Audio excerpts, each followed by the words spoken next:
Hi, my name is Jhanelle Cervantes, and I'm currently a student at San Jose State University. And today I will be giving a presentation that is titled Make the Change. So, my research question is how can athletes create social change? So, first, I will begin with how useful sports can be to allow our voices to be heard.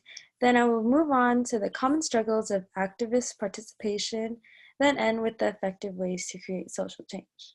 But what you can see on this slide is some examples of events that have taken place to portray the respect and acknowledgement of the inequalities within our society.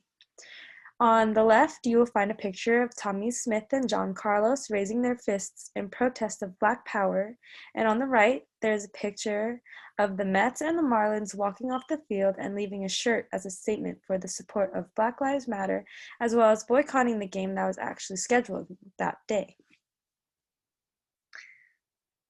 Now, I will start off with how sports is more than just performance or entertainment. According to Race and Resistance, a typology of African American sports activism by Dr. Harry Edwards, historically, sport was solely based on the performance aspects, displaying physical abilities, and also, of course, providing social entertainment. What people seem to overlook is the platform they have great access to, which they can utilize instead of ignoring the inequalities that come with not only the world we see around us, but in the sports industry along with teammates, coaches, sponsors, or managers. There are definitely some hardships activist athletes may come across. Some common struggles of participation are protest fatigue.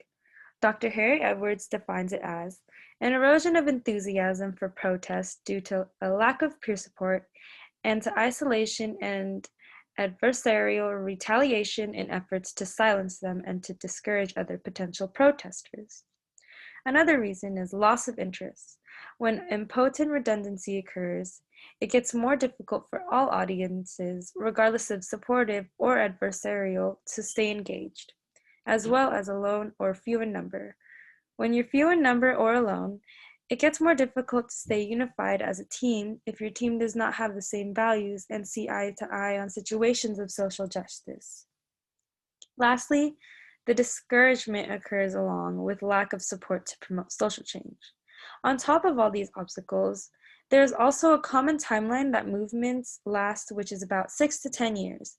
So it is up to us to beat the clock and have our voices heard and changes made during the movements. And now we can talk about ways to create social change. Instead of protests, there are a lot of ways that athletes can participate and become sports activists. Athletes can reach out to their communities, and on the far left of the screen, you can find a picture of an example of community outreach. During the time of the Black Panther Party, it was able to provide free breakfast for school children that could not afford breakfast. Another one is athletes can craft policies, develop programs, and set standards of progress. On the middle of the screen, you will find LeBron James' logo for the program he has created for students called I Promise, where he is able to provide through his organization. This supports students within the Akron area with school services to avoid being left behind in classes. He also makes sure to take care of not only the students, but their families as well. And representation of leadership is shown on the right because it is important to set standards of progress. With lack of demands, leadership, goals, and methods of achievements, it can cause great regression of the movement. Thank you, and I hope you enjoyed this presentation.